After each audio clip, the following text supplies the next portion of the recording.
Amis internautes, n'oubliez pas de liker, de vous abonner et de cliquer sur la note de notification pour ne rien rater.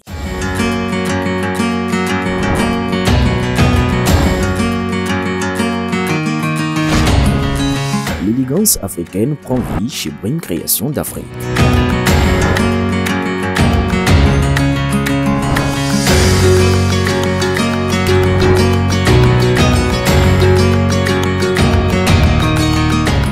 Brim Création d'Afrique est située en face de la deuxième voie après le CJ Rouillero à gauche en allant vers le 13e arrondissement.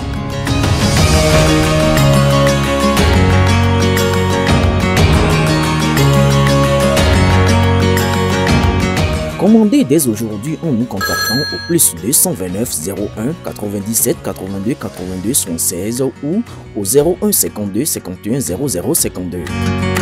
À Brim Création d'Afrique, c'est la satisfaction totale.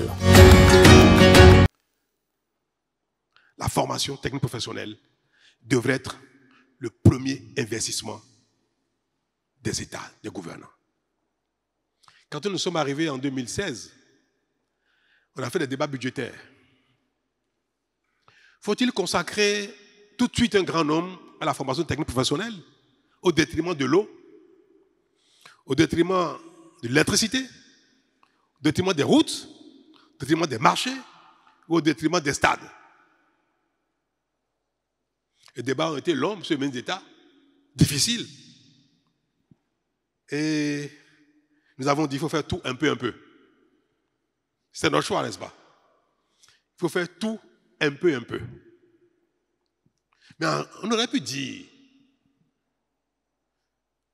qu'on a fait fondamentalement d'abord la formation technique professionnelle et les autres très peu. Mais le pouvoir est politique.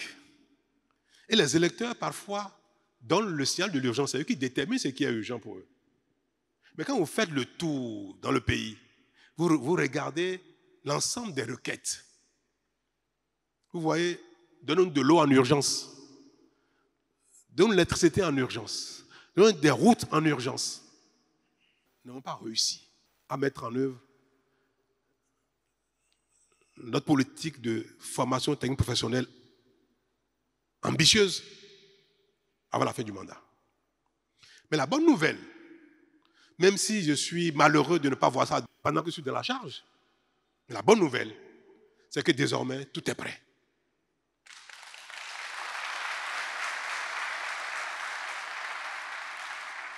Et vous avez dû voir qu'on a commencé à lancer les appels d'offres. Construire une soixantaine, la phase 1, c'était au début, on avait dit une centaine. Puis les prix sont envolés complètement. Nous avons mobilisé des ressources, nous avons fait des études et nous étions partis pour une centaine d'écoles techniques professionnelles, en passant par le secteur agricole, qui est un volet important, la formation industrielle, en mécanique, en hydraulique, en électricité, en Internet, numérique globalement, dans tous les domaines. Nous avons identifié, fait des études et nous avons les financements disponibles. Ce que vous n'avez pas fait il y a 5 ans, vous le faites aujourd'hui, le prix est doublé déjà. Quand on a réajusté le montant que nous avons par rapport, on est revenu à une soixantaine.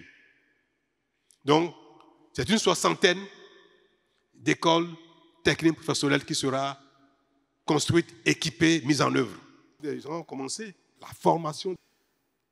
Les entreprises, les appels d'offres sont en cours, d'autres vont suivre. Dans environ 3, 6 mois, 9 mois, vous verrez toutes les écoles qui sont programmées commencer à être construites. L'action est dynamique. Le temps parfois nous fait défaut, mais la volonté est là. Les ressources sont mobilisées, les études sont faites et consorts, et la formation technique professionnelle, qui est ma frustration essentielle, sera une réalité dans les 18 mois, 2 ans, de sorte que la phase 2 qui va commencer en 2028 et nous permettre de passer à la vitesse supérieure pour que, en 2035 environ, notre souhait, on n'avait pas le 2030, mais ce sera 2035, peut-être un peu plus,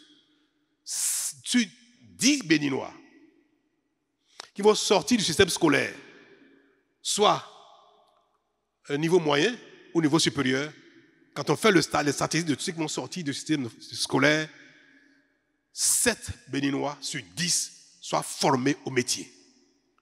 Si nous le faisons, nous réussissons à le faire, dans 20 ans, je vous dis, dans 20-25 ans, le Bénin sera un pays développé.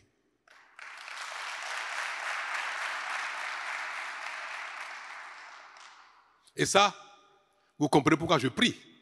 Dieu de me donner une longue vie. J'aimerais voir ça de mes yeux. Mais longue vie, ce n'est pas vivre 100 ans. Hein. Si je suis là encore pour 7, 8 ans, 9 ans, c'est suffisant. Je verrai que les enfants au Bénin, on demande à quelqu'un, tu as fait quoi? J'ai fait la mécanique, j'ai fait l'électricité, j'ai fait l'électronique. J'ai fait de la chimie moléculaire, mais je travaille après dans un laboratoire, j'ai fait de la recherche et consort. Tel va dire, mais oui, moi, je fabrique des ventilateurs. Tel va me dire, mais je fabrique des grilles. On aura besoin d'importer des chaussures au Bénin. Nous en faisons déjà. Mais demain, peut-être que ce sera 10 ou 20 ou 30, 40 ateliers. Et nous allons envoyer des chaussures en Chine, en Italie, en France, en Côte d'Ivoire.